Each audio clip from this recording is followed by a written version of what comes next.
I've come to realize an interesting thing. So I was looking at Salsy1's channel and I was thinking, why does he get as many views as he does? Like, not in a jealous way, but just genuinely, like, I genuinely don't understand. Because he'll cover the most, like, boring topics, like history of locked chests. Who realistically cares about that? And that led me down a bit of a rabbit hole. So I feel like Salsy1's audience, for one, he's a very dedicated audience. They'll watch what he posts because it says Salsy1 on it, and they'll be like, oh, this is probably interesting because Salsy1's talking about it. So that's like a big part of it. But then that led me down a bit more of a rabbit hole where I'm thinking, I almost feel like Salsy1's audience and mine don't have like as much overlap as I thought they did. Like, I feel like his audience, FitMC's audience, like that side of things is a little bit different. They're more about like the anti-pay to win 2v2t kind of thing. Is like somewhat different people than just like general Minecraft history or like the topics I cover. This would probably seem so like pointless to make a video about, but I don't know, I thought it was interesting. And then I feel like a little bit closer, like maybe between me and like Salsy1 is the Mr. Epic. Like, he covers a lot of more general stuff, but he also has a bunch of pay to win videos, and like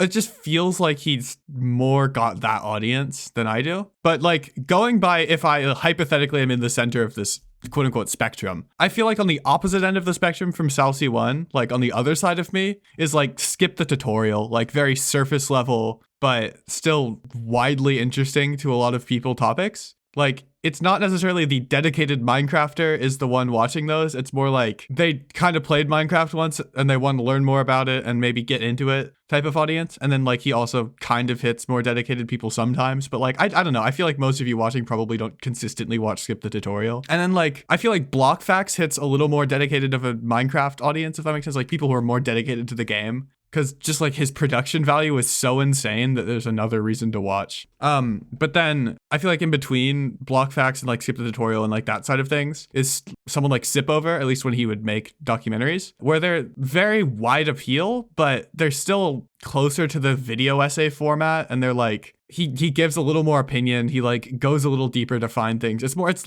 less facts, more history. And I think that to me signals like someone a little more interested in the game, but it's still very wide appeal. And then between Sipover and like Mr. Epic or like Ant Venom, I would say I'm kind of in the middle. My videos are not particularly technical or like niche. Well, I don't know, some of them are niche, but most of them are not that niche. Once again, like, this is from my perspective. Like, objectively, I'm probably not straight in the middle, but I think like if you're very surface level into Minecraft, there's some of my videos you could enjoy. And if you're way more dedicated into Minecraft, there's also some you could enjoy. I don't tend to say anything that's like, I don't think is interesting to me. So like something super surface level that's been covered a lot, but I also make sure to give like a lot of context and explain things to people who may not be familiar with a part of the topic. So I don't know, if you are the Mr. Epic and you're watching this and you're like, wow, it took this guy this fucking long to figure that out. Yeah, it did. Or I could be totally off the mark. I don't know. This is just like how I see it. If you're curious, by the way, this is like a closer to complete graph that includes pretty much every like decent sized channel I could think of. It's obviously not particularly precise, but those are my thoughts. I hope they're interesting.